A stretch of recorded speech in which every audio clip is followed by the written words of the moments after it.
मलिका, आ गए तुम लोग। ये दरवाजा क्यों बंद कर दिया? क्योंकि तूने जो किया है उसके बारे में दरवाजा खोलकर बात करने में मुझे शर्म आएगी।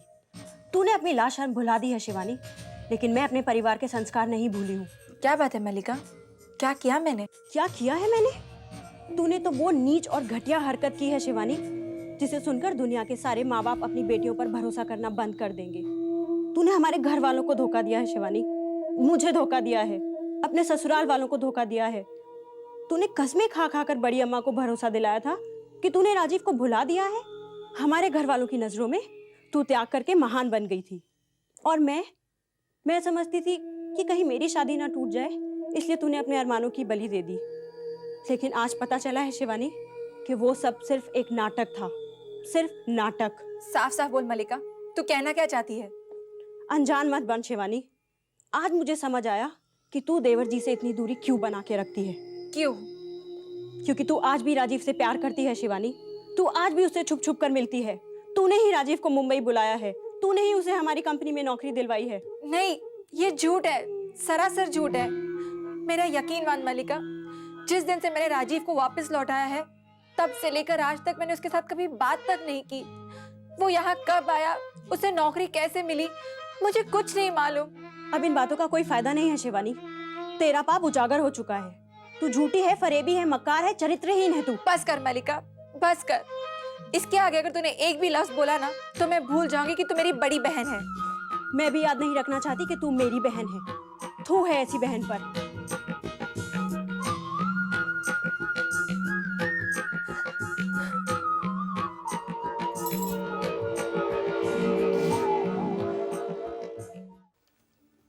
तुम मुझसे और राजीव से लाख बचने की कोशिश करो शिवानी, लेकिन मैंने जो प्रण किया है उसे मैं पूरा करके ही मानूंगी। मैं तुम्हारी गृहस्थी में अविश्वास और शंका के इतने बीज बो दूंगी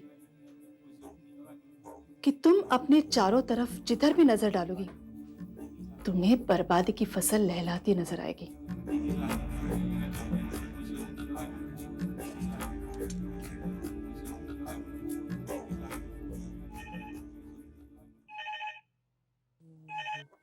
हेलो, अभिषेक स्पीकिंग। हेलो अभिषेक, मैं सविता बोल रही हूँ, राजीव की माँ। अरे नमस्ते सविता जी, कहिए कैसे याद किया? क्या कहूँ अभिषेक, बात तो कहने लायक है नहीं, लेकिन कहे बिना मन नहीं माना, इसलिए मैंने फोन कर दिया। अब मुझे मन में छल कपट रखना तो नहीं आता, इसलिए जो दिल में आता है कह देती हूँ। ऐसी क्या बात होगी सविता जी? अभिषेक, राजेश्वरी जी और आप सबको मिलके बड़ा अपनापन लगा था, इसलिए बड़ी हिम्मत करके मैंने आप सबको चाय पे बुलाया था। राजीव तो बार बार कह रहा था कि आप लोग बड़े लोग हैं, हमारे घर आना शायद आपकी शान के खिलाफ होगा। ये आप कैसी बात कर रही हैं सविता जी? हमारे घर कोई छोटे बड़े का फर्क नहीं समझता। आपने चाय पे बुलाया और हम लोग चले आए। आप तो आए अभिषेक, लेकिन आपकी पत्नी शिवानी अगर हमारे यहाँ आना जानबूझकर अवॉइड नहीं करती तो मुझे और राजीव को इतना बुरा नहीं लगता। ऐसी बात नहीं है सविता जी, शिवानी ने जानबूझकर आपके घर आना अवॉइड नहीं किया। दरअसल उसे उस दिन मंदिर जाना था। थोड़ी बहुत दुनियादारी मैं भी समझती हूँ अभिषेक, जिंदगी में बहुत उतार चढ़ाव देखे हैं मैंने। किसी की नजर देख के मैं समझ जाती हूँ कि उसके दिल में क्या है। नहीं नहीं सविता जी, शिवानी का ऐसा कोई इंटेंशन नहीं था। जब मैं शिवानी से मिली थी तभी मुझे लग गया था कि उनको मेरा आपके घर आना अच्छा नहीं लगा। खैर, गलती तो मेरी थी, मैं ही अपनी हैसियत भूल गई थी। अभिषेक जी, आपकी पत्नी को धन्यवाद दीजिए कि उन्होंने मेरी हैसियत मुझे याद दिला दी। I am sorry Savita ji, मुझे नहीं पता था ये बात आपको इतनी हर्ट कर जाएगी। आप बेफिक्र रहिए, मैं शिवानी से बात करूंगा, ऐसी बात दोबारा नहीं होगी। Okay, bye.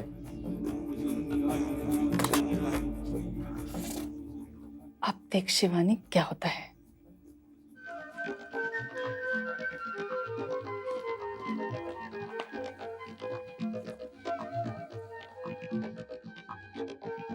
नगीना, नगीना, जी माँ जी। तुम यहाँ काम करना चाहते हो या अपने गांव वापस जाना चाहते हो? मैं तो इस घर में वर्किंग करने आया हूँ माँ जी, मैं अपने घर वापस जाना नहीं चाहता। तुम्हारे तौर तरीके देखकर तो ऐसे लगता है कि तुम्हें गांव वापस ही भेजना पड़ेगा। तुमसे ठीक से घर की सफाई भी नहीं होती। माँ जी, मैंने अभी अभी पूरे घर की सफाई की थी। ये सफाई की है तुमने? हाँ, ये पूरे टेबल पे जूस फैला हुआ है, ऊपर से बकवास कर रहे हो। माँ जी, मैंने सफाई की थी, ये जूस बाद में गिरा है। अपनी गलती मत छुपाओ नगीना, तुमने ये टेबल साफ की ही नहीं थी। माँ जी, मैंने टेबल साफ की थी। तुम झूठ बोल रहे हो। माँ जी, नगीना सच बोलता है, मैं भी सच बोल रही है। नगीना मेरे सामने सफाई करके गया, उसके बाद करिश्मा जूस लेकर इधर आई और उसने ये टेबल गंदा किया। गणपति शपथ। नगीना, जी माँ जी। जाओ कपड़ा लेकर आओ और ये साफ कर दो। ठीक है माँ जी।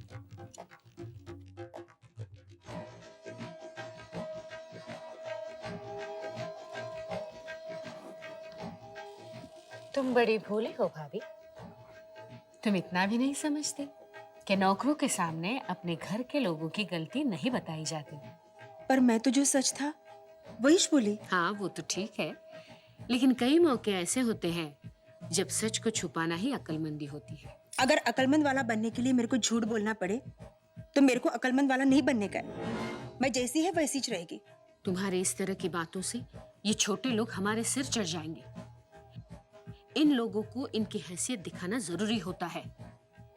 बेहतर यही होगा कि तुम आइंदा कभी नौकरों के सामने घर वालों की गलती ना बताओ। इससे अच्छा ये नहीं होगा कि घर वालों की गलतियों पर नौकरों को डांटना बंद कर दो? हाँ?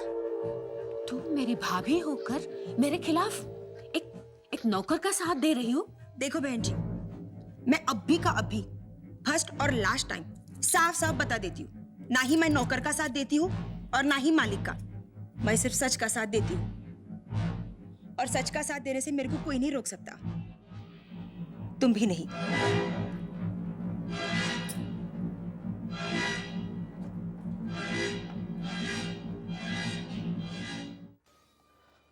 चाचा जी, अहमदाबाद से हमने जो 4 नए ट्रैक्टर्स मंगवाए थे आ गए हैं। उनसे कहना हम पहले उन्हें इस्तेमाल करके देखेंगे। अगर हमारी तसल्ली होती है तो बाद में पैसे भिजवा देंगे। हाँ, वो तो मैंने कह दिया उनसे, लेकिन वो पिताजी को दुआ सलाम करने के लिए रुके हैं। पिताजी हैं कहाँ? वो एसपी साहब से मिलने गए। वो समीर ने सुधा का केस रीओपन करने के लिए एप्लीकेशन दी है, उस पर वो क्या एक्शन लेने वाले हैं ये पता करने गए। चाचा जी, अगर ये केस फिर से शुरू हो गया तो बेकार मुसीबत में पड़ जाएंगे हम लोग। पता नहीं समीर को क्या दुश्मनी है हम लोगों से। देखो राजेंद्र, तुम इस बात की चिंता बिल्कुल मत करो। दुनिया में हर बीमारी का कोई ना कोई इलाज होता है और हमारे पास खास तौर पे इस बीमारी का भी इलाज है। क्या बात है भाई साहब, क्या बात हुई एसपी से?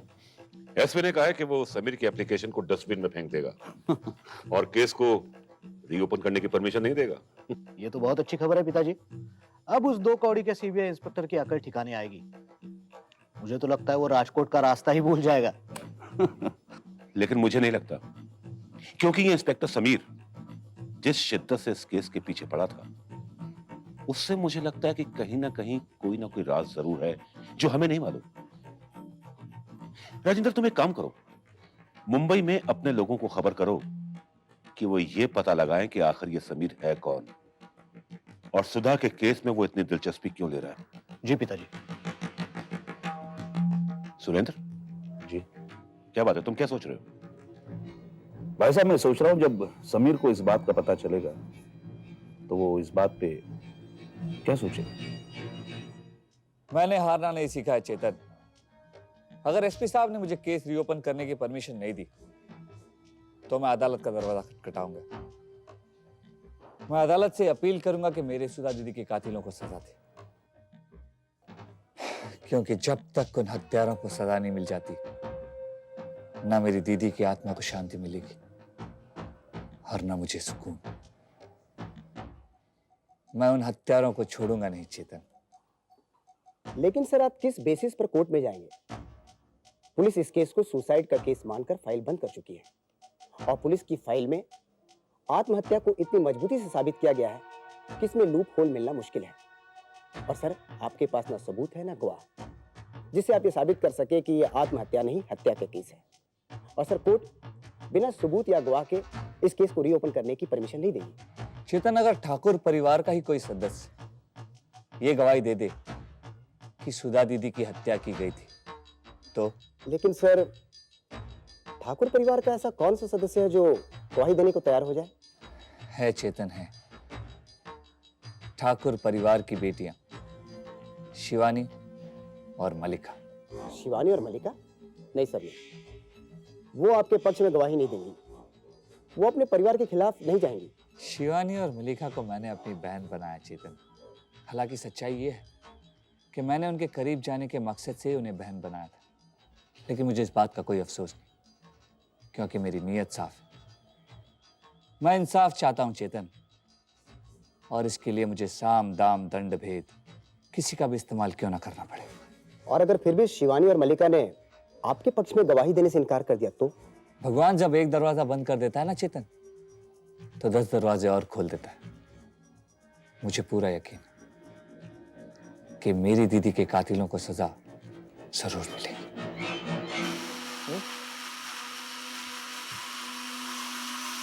शिवानी,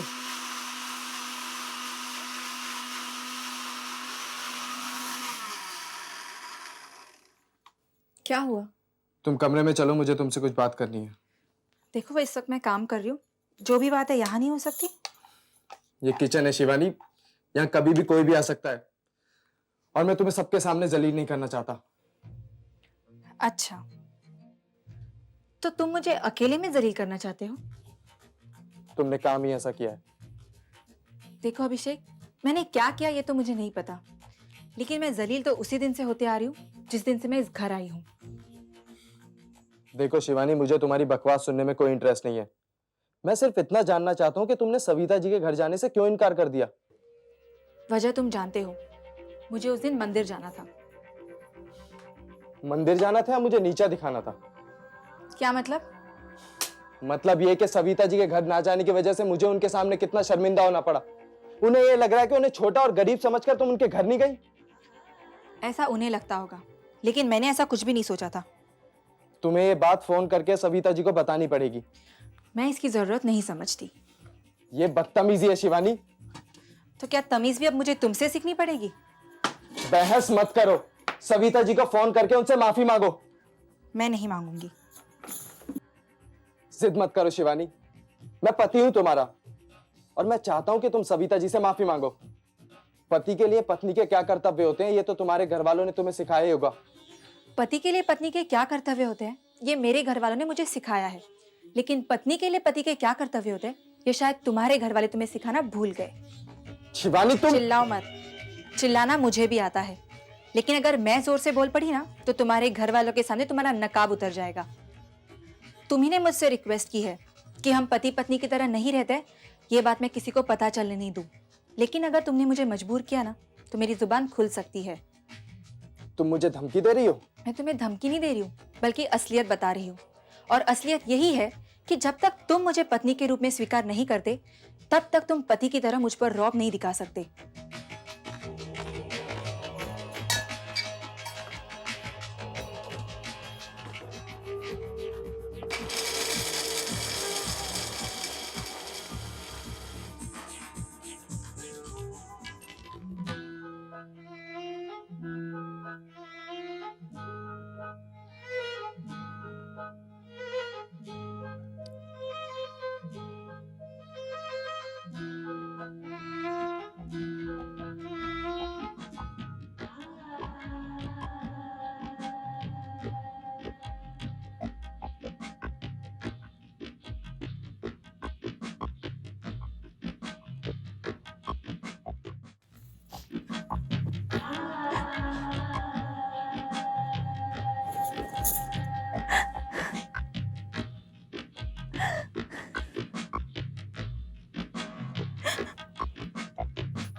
शिवानी,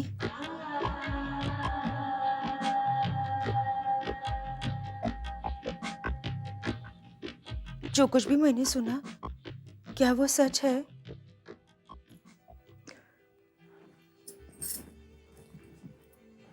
देखो शिवानी, मेरे से कुछ भी मत छिपाना।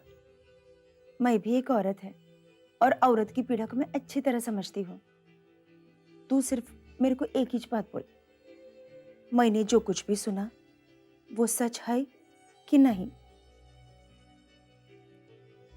हाय ग, मतलब तुम दोनों के बीच में पति पत्नी का संबंध ही नहीं? काय को? पता नहीं, मैंने अपने और अभिषेक के बीच का फासला कम करने की कोशिश की, लेकिन मैं जितना उसके पास जाती हूँ वो उतना ही मुझसे दूर चला जाता है। देवा हो देवा, अगर ऐसा ही करना था तो काय को शादी बनाया रे तेरे साथ? नजरें झुकाने से लाइफ नहीं चलती। तू एक बार अभिषेक से काय को नहीं पूछती है कि वो तेरे साथ ऐसा काय को करता है? पूछा था मामी, उसका कहना है कि वो इस शादी के लिए मानसिक रूप से तैयार नहीं था, इसलिए उसे मुझे पत्नी के रूप में स्वीकार करने के लिए थोड़ा वक्त लगेगा।